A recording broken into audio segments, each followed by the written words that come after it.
Hi friends, welcome to our channel. ఈరోజు మన వీడియోలో మన రెసిపీ వచ్చేసి హెల్దీ అండ్ టేస్టీ వడలు ఒక్క చుక్క ఆయిల్ వాడకుండా ఎలా చేసుకోవడమో ముందు వీడియోలో చూద్దాం. ఫ్రెండ్స్, వీడియోలోకి వెళ్ళే ముందు నాదో చిన్న రిక్వెస్ట్ అండి. ప్లీజ్ ఈ వీడియోకి ఒక్క లైక్ చేసి నాకు సపోర్ట్ చేయండి అబ్బా.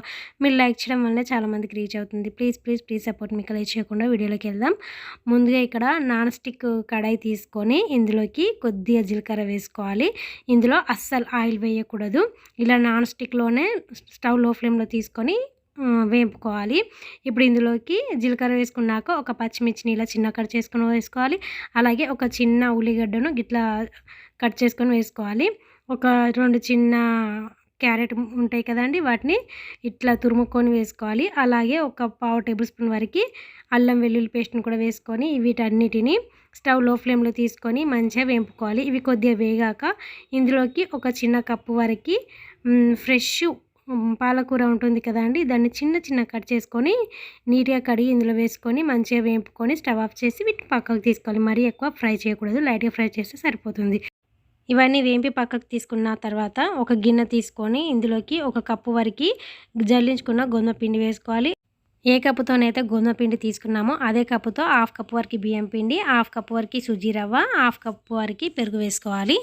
ఇందులోనే హాఫ్ కప్పు వరకు శనగపప్పును ఉడికించుకొని వేసుకోవాలి. అలాగే ఇందులోకి ఒక పొటాటోని ఉడికించుకొని మ్యాష్ చేసుకొని వేసుకోవాలి. టేస్ట్కి సరిపడా సాల్ట్, పుదీనా అండ్ కొత్తిమీర కూడా వేసుకోండి. కరివేపాకు కూడా వేసుకోండి. అలాగే చిన్న టేబుల్ స్పూన్ వరకు, ఒక టేబుల్ స్పూన్ వరకు ధనియా పౌడర్, ఒక టేబుల్ స్పూన్ వరకు కారం వేసుకోవాలి. అలాగే వేసినట్టుగా కొద్దిగా పసుపు వేసుకొని ఇవన్నీ చక్కగా కలిసేలా కలుపుకోవాలి. ఇందులో ఒక చుక్క వాటర్ కూడా వేయట్లేదండి. పిండిలో వేసిన మసాలాలన్నీ పిండికి పట్టేలాగా కలుపుకొని మనం ముందే వేపుకున్న క్యారెట్, పాలకూర తురుము ఉంది కదండి, వీటిని కూడా ఇందులో వేసుకొని చక్కగా కలిసేలా కలుపుకోవాలి.